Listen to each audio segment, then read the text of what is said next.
Selamat pagi, saudara-saudara yang dikasihi Tuhan. Selamat berjumpa kembali dalam ibadah kita pada pagi hari ini. Seminggu lamanya Tuhan mengasihi kita, memelihara kita dengan sempurna dan memberi kita kekuatan. Mari kita mohon pertolongan, kita berdoa. Ya Bapa di surga, kami serahkan ibadah kami ke dalam tangan-Mu. Dari awal sampai akhirnya, kiranya ibadah kami memuliakan Tuhan, menyenangkan hati Tuhan. Dan kiranya firman-Mu yang akan kami dengarkan bersama menjadi kekuatan pegangan hidup kami semua oleh tuntunan dan urapan Roh Kudus. Terpujilah nama-Mu Tuhan. Urapi hamba-Mu yang Kau siapkan pagi hari ini untuk menyatakan isi hati-Mu kepada kami. Dan urapi seluruh jemaat-Mu yang Tuhan siapkan untuk menerima firman-Mu. Di dalam nama Yesus, sumber segala berkat dan kasih karunia, kami datang bersyukur. Haleluya. Amin. Saudara-saudara yang dikasihi Tuhan, bagian firman Tuhan yang akan menjadi dasar perenungan kita pagi hari ini dalam kitab Kisah Para Rasul pasal 4 ayat 1 sampai ayat 22. Tapi saya akan baca dari ayat 5 sampai selesai. Kisah Rasul 4 ayat 5 mulai, demikian firman Tuhan. Pada keesokan harinya, pemimpin-pemimpin Yahudi serta tua-tua dan ahli-ahli Taurat mengadakan sidang di Yerusalem.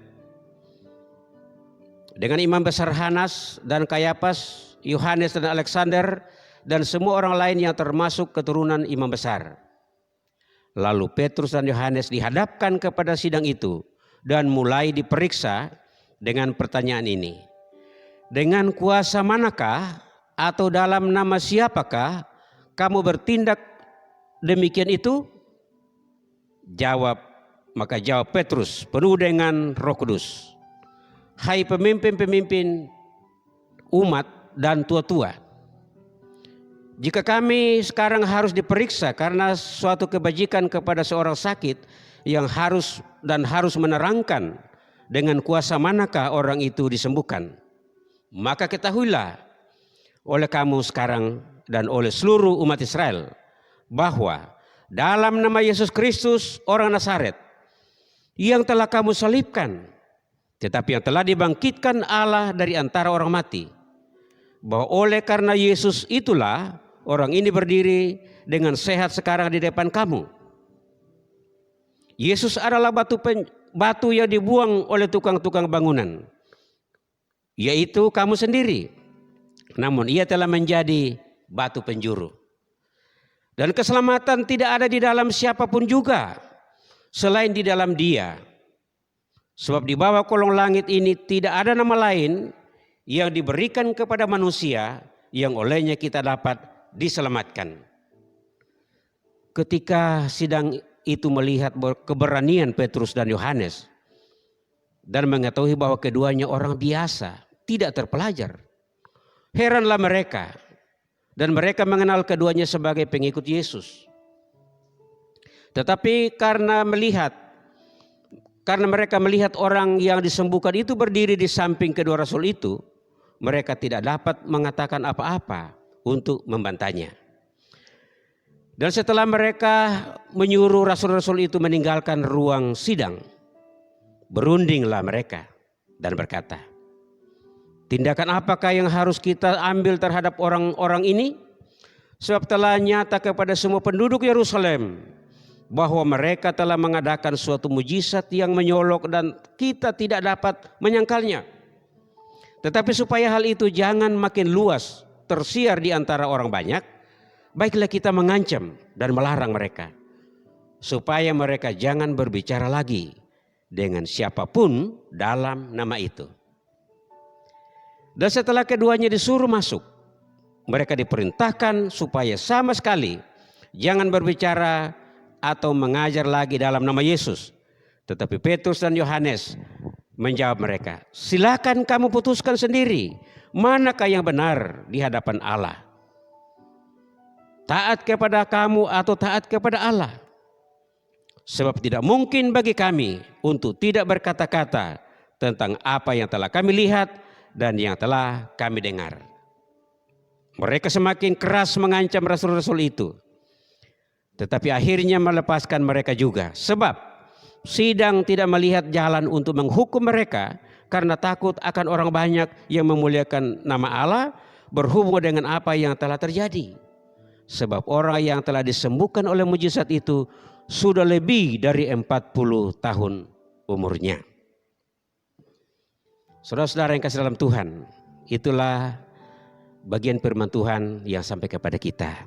Diberkati saudara yang sungguh-sungguh memperhatikan dan melakukan kebenaran firman Allah.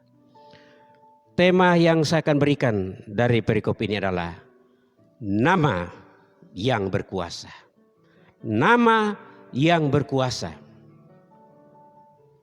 Saudara-saudara, nama Yesus bukan sembarang nama. Di Palestina, khususnya di Yerusalem, ada banyak orang yang bernama Yesus. Tapi nama Yesus yang berkuasa adalah nama Yesus Kristus orang Nazaret itu. Saudara-saudara yang kasih dalam Tuhan, nama Yesus adalah nama yang menjadi kontroversial di antara bangsa Yahudi sendiri, termasuk tokoh-tokoh agama, para Sanhedrin, para mahkamah agama. Apalagi dijelaskan bahwa Yesus yang menyebabkan orang mati itu bangkit kembali atau orang lumpuh itu sembuh dari penyakitnya.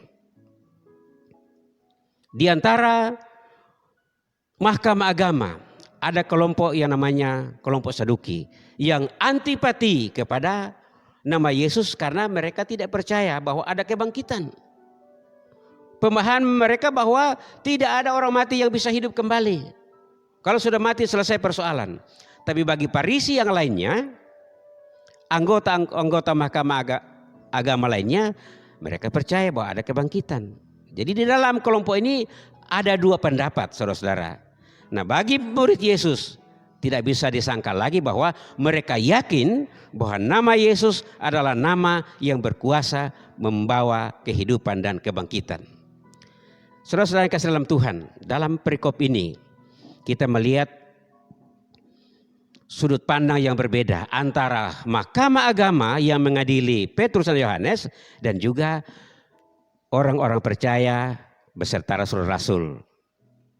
Mereka memiliki sudut pandang yang berbeda, saudara-saudara. Dari ayat 1 sampai 14 kita melihat bagaimana sudut pandang pemahaman daripada para rasul atau gereja Tuhan pada waktu itu. Mereka percaya bahwa Yesus adalah Allah. Nama Yesus diberikan sebelum Yesus lahir ke dalam dunia. Tatkala Yesus baru berada di dalam kandungan, malaikat sudah sampaikan bahwa tatkala Yesus lahir nanti dia akan diberikan nama itu, nama Yesus yang artinya pelepas atau juru selamat, saudara. Jadi bagi murid-murid Yesus, bagi orang percaya, Yesus adalah segala-galanya. Kemudian Rasul ditanya, Petrus dan Yohanes ditanya, atas dasar apa kamu mengajar? Dengan nama siapa kamu mengajar? Dan orang itu sembuh. Ya sebenarnya mereka sudah tahu. Tapi mereka mau mendesak atau menekan Petrus dan Yohanes supaya mereka terpojok. Atas dasar apa kamu mengajar? Ini pertanyaan teologi, saudara-saudara. Mereka mengecilkan kemampuan Petrus dan Yohanes, saudara-saudara. Kenapa? Para Farisi mengerti bahwa Yohanes ini, Petrus ini adalah orang Galilea. Orang tidak terpelajar, mereka katakan di sini. Ya memang tidak pernah masuk di sekolah Taurat, perguruan tinggi Taurat yang ada, perguruan tinggi Farisi yang ada di kota Yerusalem. Mereka tidak termasuk alma mater di situ atau alumni di sana, tidak. Jadi ya pantaslah mereka bertanya, atas dasar apa, kemampuan apa, dengan kehebatan apa kamu boleh berani mengajar? Mereka tidak tahu bahwa Petrus mengajar karena didukung oleh kuasa Allah dan dituntun oleh kuasa Roh Kudus. Saudara-saudara yang kasih dalam Tuhan, Petrus dan Yohanes yakin bahwa dalam mengajarkan nama Yesus, Allah berpihak bagi mereka Dan Roh Kudus dengan kuasanya menuntun dan mengurapi mereka. Sehingga mereka bisa berbicara tentang nama Yesus dan mempertahankan nama Yesus. Karena nama Yesuslah yang telah menyelamatkan mereka, membebaskan mereka, memulihkan hidup mereka dan hubungan mereka dengan Tuhan, saudara-saudara. Mahkamah agama sangat meragukan kemampuan daripada rasul-rasul ini. Tapi rasul-rasul berani mengajar. Karena mereka mendapatkan otoritas khusus daripada Yesus Kristus. Karena mereka adalah mandataris daripada berita Injil. Mereka adalah mandataris daripada program Allah bagi dunia ini. Yesus katakan dengan amanat agung, pergilah kamu ke seluruh dunia.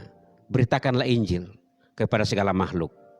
Siapa yang percaya diselamatkan. Dan yang tidak percaya akan dihukum. Dalam Markus 15, 16 dan seterusnya, saudara. Mereka yakin dan mereka tidak meragukan bahwa nama yang diberitakan itu adalah nama yang penuh kuasa karena ada otoritas, ada kuasa yang diberikan oleh Yesus Kristus, saudara.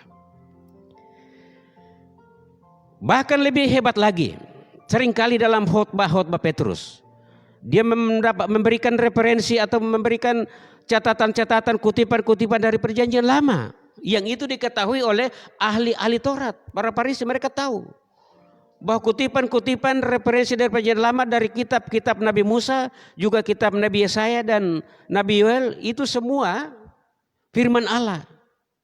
Dan khotbah Petrus sangat kuat karena didasarkan juga atas kebenaran firman Allah dari Perjanjian Lama, saudara. Mereka Petrus tidak bicara dengan seenaknya, tapi mereka punya dasar, punya kekuatan.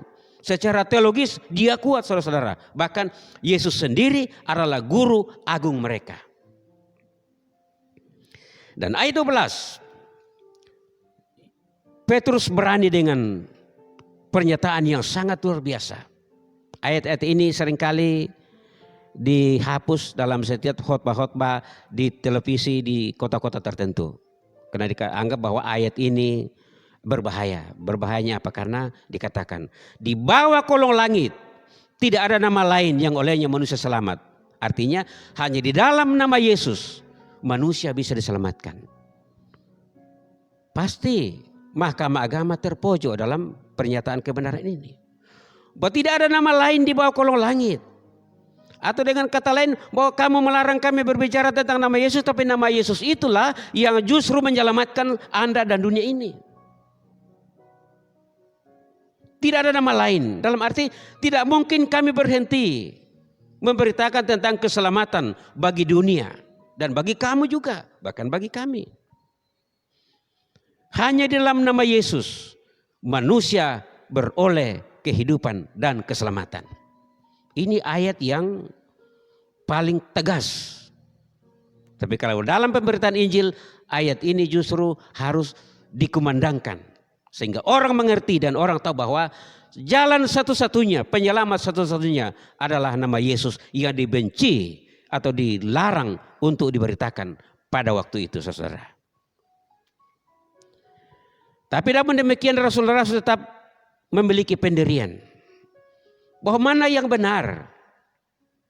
Taat kepada manusia atau taat kepada Allah? Jadi mahkamah agama termasuk orang Farisi ditantang. Ajaran mana yang benar? Kamu mengajar kami untuk tidak taat kepada Allah. Mengajar kami supaya taat kepada kamu. Artinya taat kepada manusia. Tetapi sikap dan pernyataan Petrus dengan tegas bahwa mana mungkin kami tidak taat kepada Allah. Kami lebih taat kepada Allah daripada taat kepada manusia. Karena apa? Bagaimana kami bisa menyangkal apa yang kami lihat dan apa yang kami dengar sendiri. Kami lihat Yesus, kami dengar sendiri pernyataan dan firman kebenarannya. Tidak mungkin kami akan diamkan, saudara-saudara. Pengajaran Rasul sangat kuat. Selain didukung oleh kuasa Roh Kudus, didukung oleh kebenaran firman Allah, dan didukung oleh otoritas Kristus dari surga. Apalagi orang yang disembuhkan ada di samping mereka, sedang berdiri dengan tegap. Orang yang 40 tahun lebih berbaring dan menderita, tidak ditolong dan tidak dipulihkan oleh siapapun. Tetapi dalam nama Yesus, orang ini berdiri sebagai saksi hidup yang tidak terbantahkan oleh alasan apapun. Dalam ayat 22 bahwa orang yang disembuhkan itu menjadi saksi yang kuat. Karena apa? 42 kurang lebih 40 tahun lamanya dia menderita, tetapi saat ini dia berdiri sebagaimana layaknya seorang yang sehat dan diberkati Allah. Itu sudut pandang para rasul tentang nama Yesus. Kemudian ayat 15 sampai 22 adalah sudut pandang para mahkamah agama. Tokoh-tokoh agama yang sudah memponis dan sudah membawa Petrus dan Yohanes dalam persidangan. Kelompok Saduki, saudara, pasti berkeras. Dan begitu tegas dia menolak bahwa tidak boleh lagi memberitakan ajaran tentang nama Yesus. Kalau firman Allah yang lain silakan diajarkan, tetapi jangan sekali-kali lagi mengembangkan ajaran tentang nama Yesus. Itu pasti saran dan pendapat daripada orang-orang Saduki. Dan ini menjadi keputusan.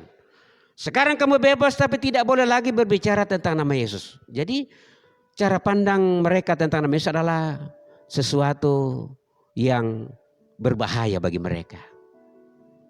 Bukan penyelamat bagi mereka, tetapi adalah nama yang berbahaya. Atau katakanlah mungkin mereka berpikir nama yang haram bagi mereka. Tidak boleh diberitakan.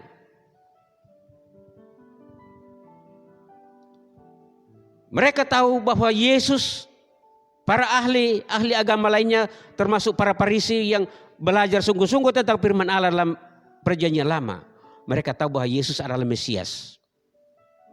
Namun mereka tidak percaya karena apa? Menurut tafsiran mereka bahwa Mesias belum datang. Masih mereka menunggu dan menunggu. Dan mereka tidak mampu melihat kenyataan bahwa firman Allah sendiri sudah membuktikan dan menyatakan, menubuatkan bahwa di Bethlehem akan lahir juru selamat. Dan sekarang dia sudah ada di tengah-tengah mereka. Tetapi sebagian mereka tidak mau percaya dan tidak mau mengambil pusing tentang hal itu.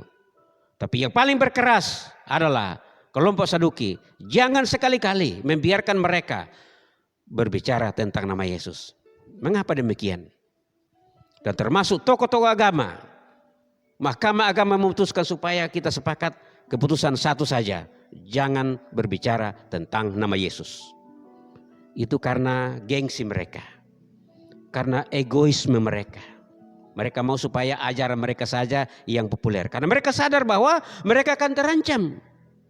Ajaran-ajaran mereka sampaikan, orang sudah tidak peduli lagi karena berbondong-bondong dari hari ke hari orang datang kepada Yesus.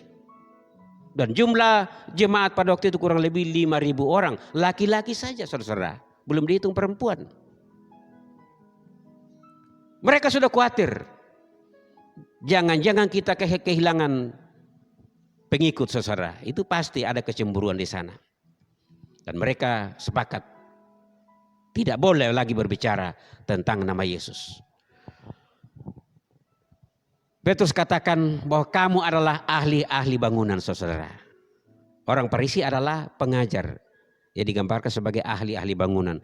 Ia mengajarkan pondasi teologi, ajaran-ajaran tentang Alkitabiah, saudara.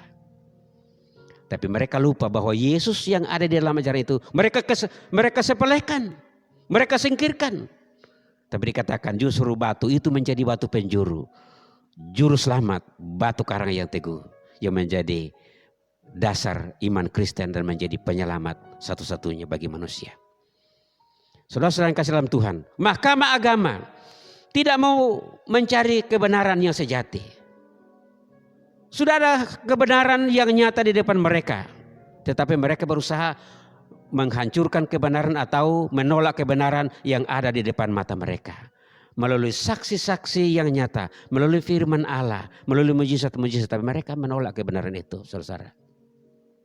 Bahkan mereka mengancam, bukan lagi menerima Yesus, mempercayai Yesus, tapi mereka mengancam para rasul sekali lagi. Jangan sekali-kali berbicara tentang nama Yesus. Tidak ada jalan kompromi bagi mereka. Tetapi saudara, bagaimana dengan tanggapan Petrus dan Yohanes? Mereka memberikan sikap yang sebaliknya. Atau dengan kata lain, mereka memberikan resistensi, perlawanan yang tegas. Silakan kamu cari sendiri, putuskan sendiri, tetapi tidak mungkin bagi kami untuk tidak taat kepada Allah. Karena kami harus taat kepada Allah daripada taat ke manusia. Itu sikap resistensi, itu penolakan. Tapi karena mereka sadar bahwa mereka berdiri atas kebenaran, mereka tahu harga dan risiko yang mereka akan hadapi. Dan mereka berani karena Roh Kudus, kuasa Allah menyertai mereka. Saudara-saudara yang kasih dalam Tuhan, Mahkamah Agama kalau mereka jujur, mereka harus mengakui bahwa nama Yesus adalah nama yang penuh kuasa. Tapi sebaliknya mereka tidak percaya. Mereka menyangkal fakta yang nyata di tengah-tengah mereka. Bahwa murid-murid ini dari 12 menjadi 120, menjadi 3.000 dan sekarang menjadi 5.000 lebih, saudara-saudara. Ini fakta. Secara kuantiti, sekian banyak orang Yahudi yang datang kepada Tuhan dengan bangsa-bangsa lain, suku-suku bangsa lain yang ada di Yerusalem. Tapi mereka tidak mau melihat fakta. Tapi mereka tetap bersikeras menjaga gengsi dan pandangannya tentang Yesus, saudara. Saudara-saudara yang dikasihi oleh Tuhan, nama Yesus adalah nama yang penuh kuasa. Ia memberikan kebahagiaan bagi orang yang mengikut Dia dan mempercayai Dia. Namun pada sisi lain, nama itu seringkali mendatangkan aniaya dan penderitaan kepada pengikutnya. Nama Yesus, nama yang terindah, akan selalu menjadi kontroversi dimanapun Injil diberitakan. Akan ada yang percaya, akan ada yang menolak. Walaupun nama itu adalah nama yang terindah bagi manusia. Kenapa demikian? Karena iblis tidak senang, tidak merasa aman kalau Yesus diberitakan. Tatkala Yesus diberitakan orang percaya, pengikut iblis akan hilang. Itulah sebabnya gereja seringkali dihambat, pekabaran Injil seringkali dihambat karena iblis, setan tidak akan merasa aman kalau Yesus diberitakan dengan bebas, saudara. Itu perlu kita pahami. Kuasa nama Yesus, saudara, adalah nama yang berkuasa. Tidak perlu kita bela. Walaupun itu dihina orang, tidak perlu kita bela namanya. Karena dia membela diri sendiri. Dia Allah, dia Tuhan, dia berkuasa di surga dan di dunia.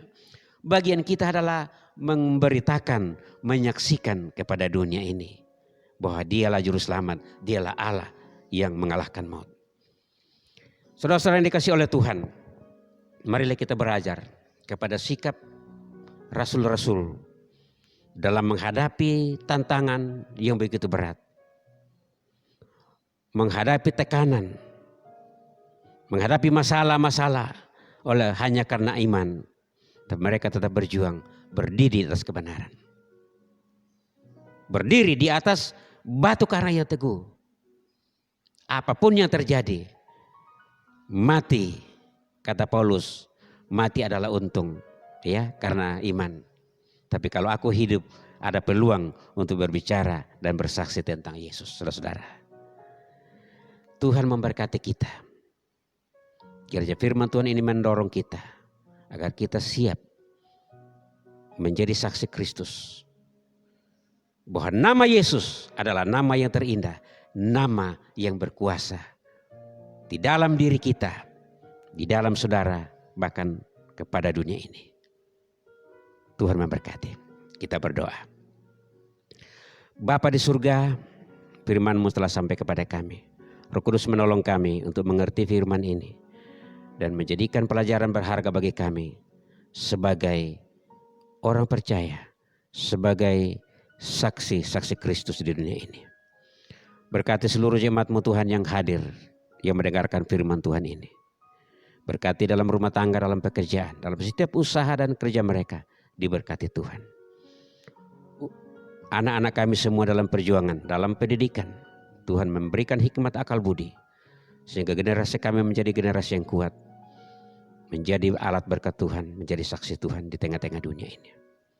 pemerintah kami tetap doakan dari pusat sampai daerah-daerah, memberi hikmat, kemampuan, akal budi untuk menangani COVID-19 yang sampai sekarang masih merupakan beban negara. Kami percaya bahwa dalam nama Yesus akan berhenti pada waktunya. Terima kasih.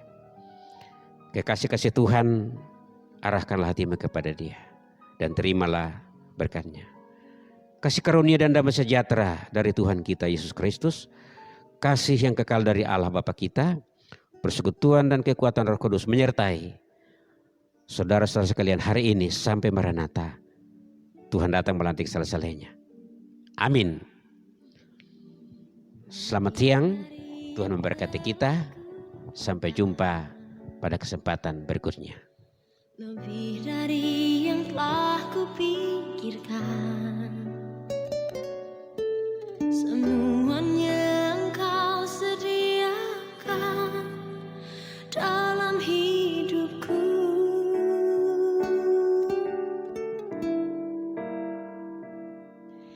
Tidak dapat aku mengukurnya,